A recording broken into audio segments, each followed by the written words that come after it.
Okay, guys, you know what you see is when you hear that sick tune, it's time to talk sports. And sports we must. On that note, I welcome you to Sport Beats on Voice of the People, now the 6.1 from Abuja. And of course, I am your sport bishop, your magistrate, pilot, your prophet, professor, non so Aaron Zechi. On the show today, we'll be looking, of course, at the UEFA Champions League game that went down yesterday night. We're looking forward to the games that will be going down today on the tournament match day 3 of the UEFA Champions League. Also, we're bringing you up to speed from the camp of the Flamingos out away in the Dominican Republic, how they fared in the final group game of the World Cup, the 17 World Cup, and who they'll be facing next in the quarterfinals. We'll also talk to you about the camp of the Super Falcons. We hear that the camp has opened in Lagos. We'll bring you all the latest happenings as well from the Nigerian Premier Football League, of course, from CAF. Patrice Mosepe is talking tough. We'll let you know about that as well. And of course, the transfer market, tennis, basketball, golf, every single thing for your listening pleasure. Okay, we'll take a breather like always. When we come back, guys, we go straight to the action. You know how we do it. We go from the local scene to the foreign scene. We give you all you need to know. For me, like I said, grab a glass of just a cup of coffee because it will be a jolly ride. Don't go nowhere. After this break, we go straight to the local scene.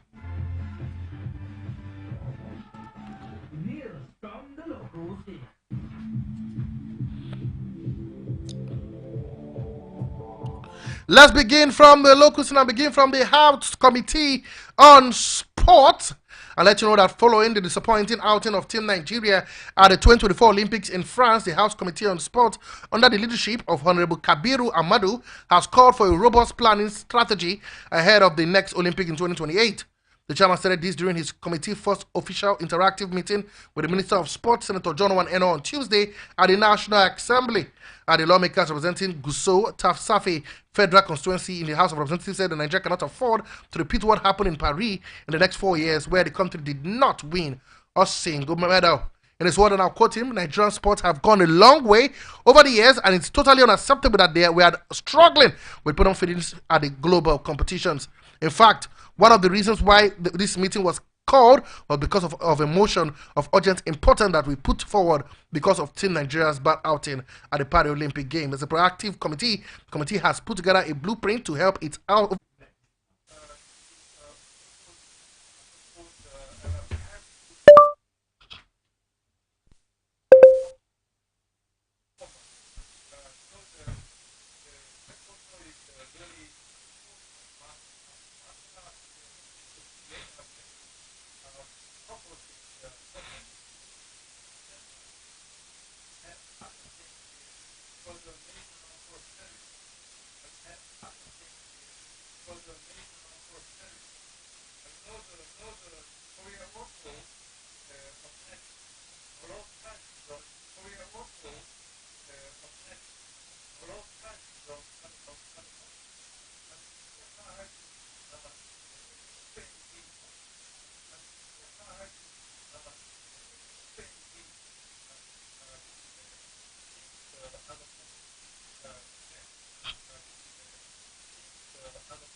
Also in his remarks, the president of the African Taekwondo Union, I'm talking about Mr. Ide Ishaka, who was happy with the level of progress in Nigeria, announced that the African Union has decided to upgrade Korean ambassador. I'm talking about the Korean Ambassador Taekwondo Cup Championship that has been existing in the last 12 years to the G1 ranking in Africa, where only African country will participate. We hear that president, who was represented by his vice president, Jonathan Nnaji, the African Union is happy with the progress of Taekwondo in the country. We can confirm that to you, and that the Taekwondo Union will continue to support the Taekwondo Federation. Let's listen to, of course, Jonathan, no other than Jonathan Nnaji, speak concerning the events that went down, how the team will be giving all the support that they require. Let's listen to Jonathan Nnaji speak to us.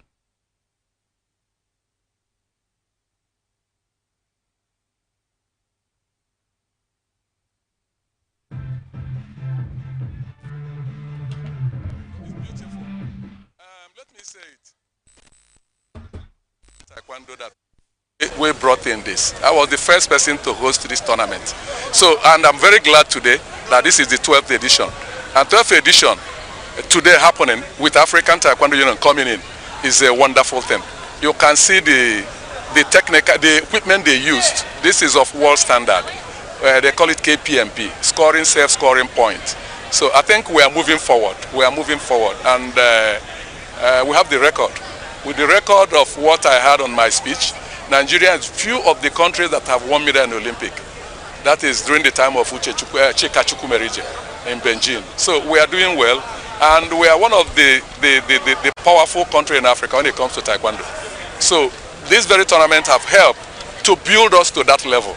So each tournament contributes to the standard and the scale of most players. So I'm so glad that they still maintain this sponsorship. There's no year that comes that they have ever they did not have this tournament. So I'm very, very glad. It means that expecting us done by gathering points.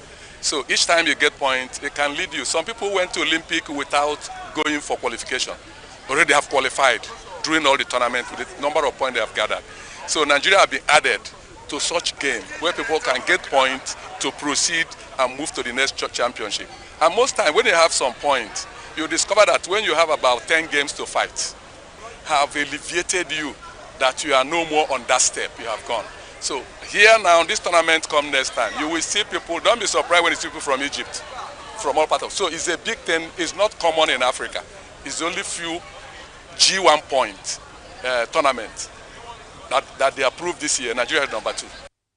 Okay, we hear that, of course, the president of the Nigerian Taekwondo Federation said that the tournament is creating a platform for all athletes to showcase their skills and their passion for this beautiful martial art. I'm talking about no other than Abdullahi Baba. Let's hear from him, the president of the NTF, talking about despite the economy, this tournament has decided to become one of the best in Africa.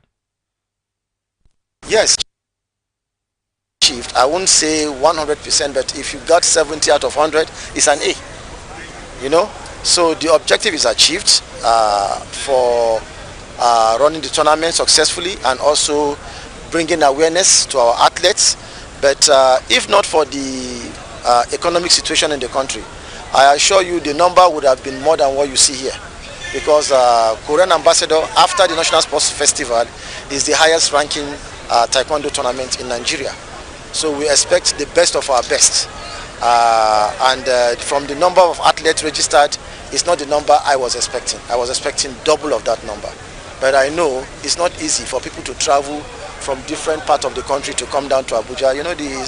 To be honest with you, things are tough now. We are in a hard, tough time. So we need to plan and manage. That's why at times sponsorship matters. When you have sponsorship, you will see a lot of athletes going into sports, building capacity, staying away from social vices and crime, using sports to put in their energy and make something good for themselves. He also spoke about sponsorship, talking about the NTF president, and he said sponsorship was one of the reasons why the sport hasn't developed as much. Let's hear from him talking about sponsorship, talking about the president of the NTF. Sponsorship, and for the Korean ambassador to assures of continuous sponsorship and support, that will go a long way in helping the development of taekwondo in Nigeria.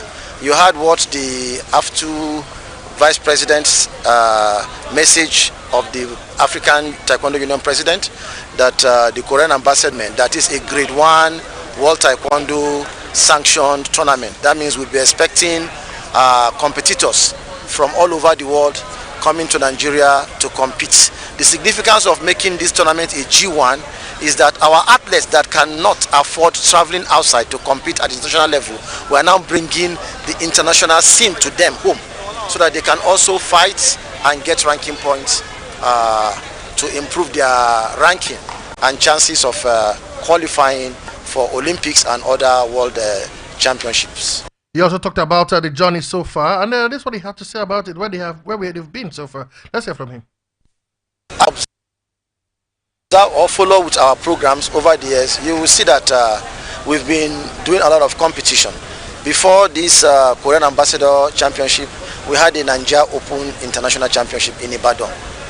It's not even a G ranking tournament, but more than 6 African countries came in, and that was a good eye-opener for our athletes, because it challenges them, it makes them to understand that we have more work to do. If you are feeling that you are a local champion, now other people are coming from other countries and making you to feel that you are a nobody, then you know that you have a lot of work to do. And that will enhance our taekwondo development. It will go a long way in helping our athletes to grow. Okay, let's leave taekwondo for a moment. Now, let's head out, of course, to what's happening in football. Where else would it go to? But, of course, let's go to CAF. That is where we have to be. Come on, the issues with Nigeria, Libya. And finally, it seems that a lot of things will come through. Before we get to the issue between Nigeria and Libya, let's let you know that Ethiopia have submitted its bid to stay the continent's biggest football competition, the 29 African Cup of Nations. The bid was formally presented during the CAF General Meeting in Addis Ababa, underscoring Ethiopia's preparedness and dedication to upgrading its sports infrastructure. This is what they quote. Ethiopia, a founding member of CAF, has always shown great enthusiasm for football. We deeply appreciate their hospitality and would thoughtfully consider their proposal to host the 2029 tournament, CAF President Patrice Motsepe said. While Morocco is slated to host AFCON 2025, the host for 2027 has been temporarily awarded to Uganda, Tanzania, and Kenya. We hear that almost after a week that the CAF African Cup of Nations qualifier between Libya and Nigeria was botched. The Libya Football Federation has replied to the disciplinary committee of CAF. The football body last week gave Libya Federation October the 20th as the deadline to respond to the allegation against them.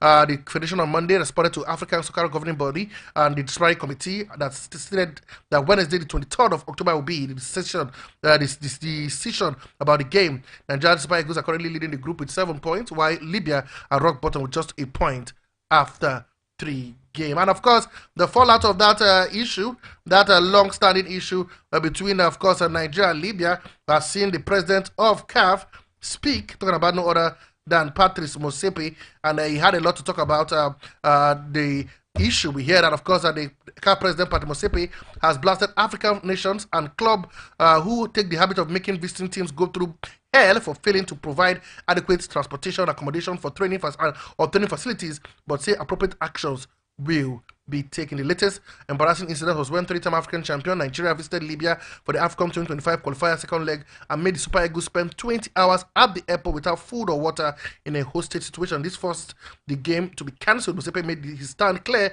during the CAF 46 Ordinary General Assembly in Addis Ababa, Ethiopia. Let's hear from Patrice Motsepe and what he had to say.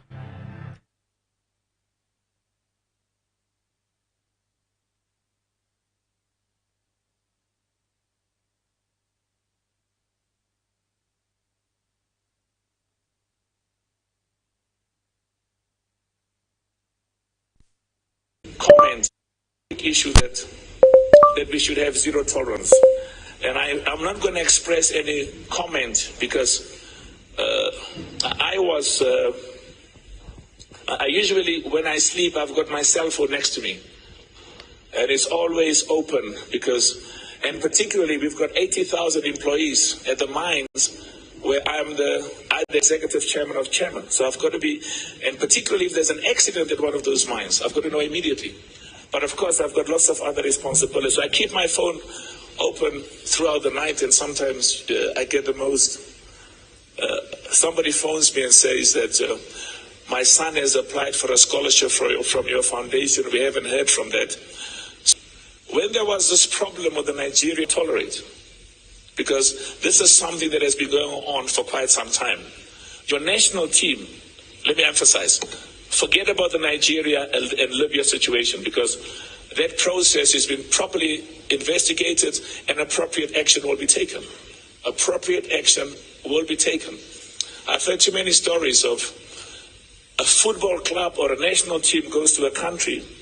You spend hours at the airport and they ask you about documents that don't exist. And apparently during COVID, they would look at who the best players are from your national team and say, those 10 players, they've got COVID. And you say, but we've just been tested. No, they've got COVID. But it's this lack of sportsmanship that has existed and we haven't taken effective action. So I just want to repeat. We are proud of those nations that treats visiting national teams and visiting football clubs with the respect and dignity that they deserve, but also who treat them in the same way they want to be treated when they visit those countries. So I just want to repeat, we're reviewing those laws and we want to emphasize sportsmanship. When a national team from another country visits or a football club visits, treat them with the dignity and respect that they deserve. And if there are violations of those regulations and those rules, we will take action. So I want to conclude once more by saying that a lot of the success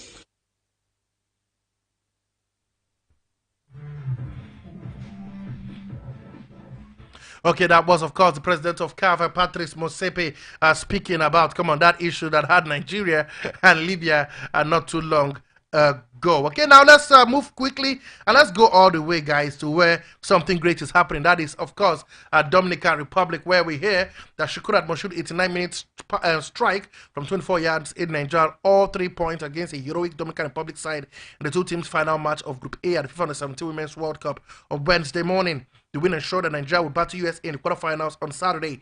Playing for the first time in Santo Domingo, the barnstorming Nigerians found the going tough under the driving rain against the determined host nation and could not make an overwhelming ball possession count until Moshood, now with 4 goals, unleashed a rocket from outside the box. Captain Redetta Mercedes and goalkeeper Rondon led a famous resistance against one of the elites of the competition, and the hosts deserved praise for their pushback. They ensured that Flamingos made nothing out of 16 corner kicks. Coach Banko Lokore made 3 changes to the starting lineup, bringing in Rikebek, Aziz, Blessing, Ifitsui, and Ramotalai Karim in place of Unikati Ekezie, Peace Efyong, and Hamadi Chidi. He restored Hamadi Chidi and Efyong after the hour, but it took a special effort on Moshood to score out the tournament fastest goal to break the heart of the host. Victory means the Flamingos top the group with 3 points, better than second place Ecuador, who walloped New Zealand 4 goals to nil to finish with 6 points and set up a clash with Spain on Sunday. Caprice Cholo netted a brace in that win. Speaking after the game was, of course, the coach of the Flamingos, Coach Olokere Bankole, speaking of how happy he was about the victory and his team's plan moving forward. Let's hear from Coach Bankole Olokere. First of all, I give all glory to God Almighty, who has taken all this far. And I give kudos to the girls who are so much exhaust their energy and give this result. I'm so happy. I'm happy for myself. I'm happy for the team. I'm happy for the whole Nigeria. That is not our game plan. We are not to come and exhaust all our energy. We have quarter-final. It's not that we're taking them for granted, but we just have to manage our energy, manage our strength. These are young girls. There are many games to play, so we just have to take it easy. And then we have to make use of some of our players that are here to play. And then we just try to keep the balance. But anyhow, we are looking for 3 points. Either 1 goal, 10 goal, only 1 3 points that win it. Yeah, exactly. Quarter-final, we played them the last time. It's football for you. We are ready for the game and we are ready for the girls. When the time comes, we'll play them. We'll sit down and sleep over what we have gotten now and then work on our tactical play and then we'll approach the game when the time comes. Also speaking, of course, was the goal scorer, and of course, with 4 goals so far in 3 games. And I'm feeling happy, and I'm feeling happy right now because that's my aim, to score many goals in this tournament. But alhamdulillah for this goal, I'm so happy. No, I'm not thinking, and I'm thinking again. In our next game, I will try and do better and score many goals, inshallah. And today's game is perfect and it's good. Thank you, my fans. Thank you for the support and thank you for everything you have done for me. Thank you so much. Close to my teammates too. Thank you. Shukurat Moshood.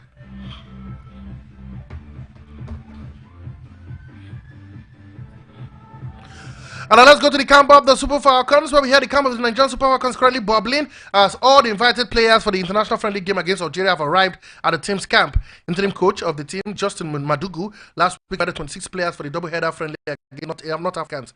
All the including the 6 base players arrived at the team's camp in Lagos. About the counterpart, we are ahead of the double-header against the Super Falcons. The Algerian team is expected to arrive in Nigeria on Thursday. The Super Falcons and the Algerians will clash this weekend in a friendly in the country with a strong 35 players for the club. They expect to have their training later on Thursday after arrival in readiness for the game this weekend. Still talking about the game, we hear match officials from Benin Republic have been appointed for the friendlies between Super Falcons and the Algerian counterparts. 2 friendly international matches have been scheduled for the Super Falcons against the senior men's national team of Algeria at the Mobolaji Johnson Arena in Lagos. The Beninois quartet of Aurore, Christiana Lingan, Nefisatu Yekini Shitu, Sonia Emily Louise, and Luranda Kofin will take charge of the 2 matches, with Lingan serving as referee for the first match, with Offin as commissioner for each of the games.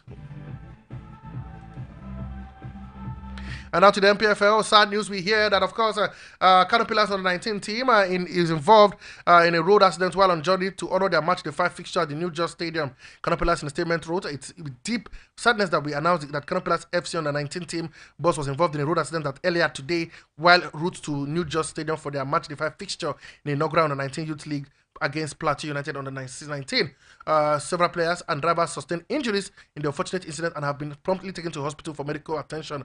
Thankfully, no fatalities have been reported at this time, and the medical team is closely monitoring the situation. We extend our heartfelt thought and prayers to everyone affected, and we provide further updates as information becomes available.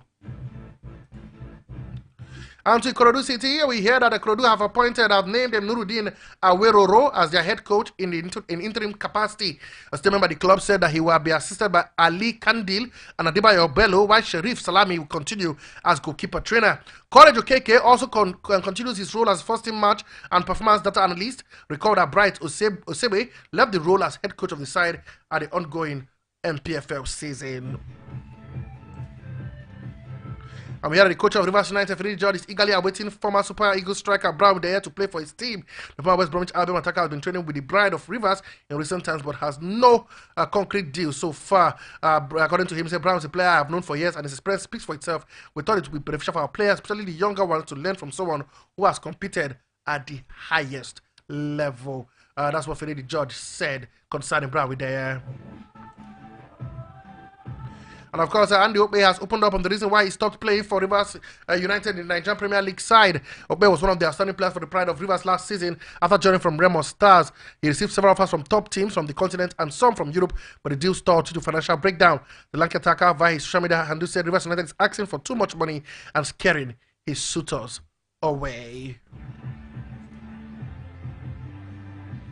And we hear that the board of Rwanda Premier League champions APR FC has decided not to renew the contract of Nigeria forward Victor Mbaoma. Since he arrived at the club in 2022, Mbaoma has become an integral part of the team and he has played a key role in the team's winning the league title last season.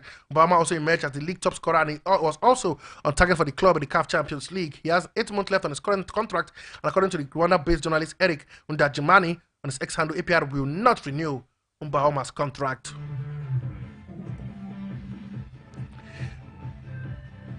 Okay, without that now, let's leave the local scene and head out to the foreign scene.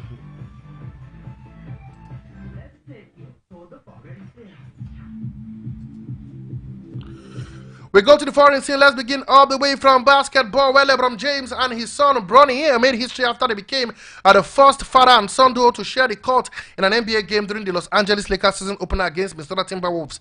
The much anticipated moment came after 4 minutes, with 4 minutes left from the first half of the Lakers' 110-103 victory when the duo was introduced by coach JJ Redick. The sold-out crowd at the Crypto.com arena left out a huge roar when the pair stepped onto the court with the Lakers 51-35 ahead at the time. The pair also played together earlier in this month during the Lakers' preseason game against the Phoenix Suns. We hear that one number 55, Emma Raducanu, talking about tennis, says she's making a good progress in her recovery from a foot injury despite pulling out of another tournament, 21 tournament in a row, and has played in only 2 events since July. We stay in tennis, where former US Open champion Dominic Thiem said it's hard to retire from the tennis at the age of 31, but he believes it's the right decision. The Australian career came to an end with a straight set defeat by Italian Luciano Deri in the first round of the Vienna Open, with Thiem having announced last week that he would retire at his home tournament. The former world number 3, who won the Vienna title in 2019, was beaten 7-6, 6-2 by world number 42.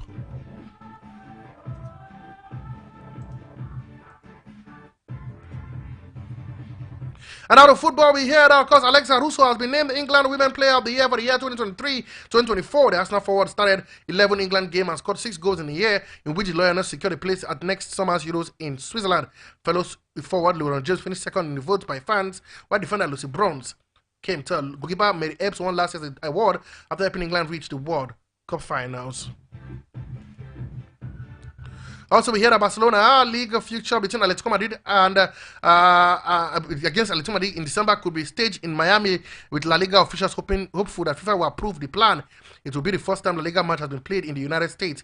FIFA football world governing body will make the final decision on the proposal. The match is currently scheduled for the 22nd of December before La Liga paused for its winter break. Both Atletico Madrid and Barcelona are scheduled to play in 4-team Spanish Super Cup early January, which is being held in Saudi Arabia.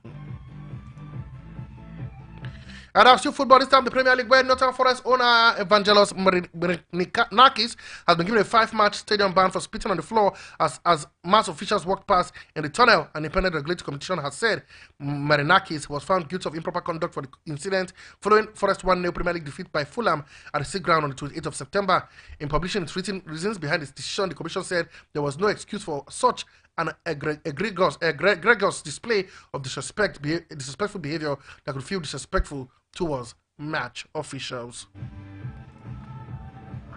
Good news for Newcastle. We heard that the winger Anthony Gordon has signed a new deal with the Premier League club. The Magpies have not reviewed the length of the contract but described it as long-term. 23-year-old has scored 15 goals and provided 11 assists in 74 appearances since joining from Everton in January 2023 in a £45 million deal.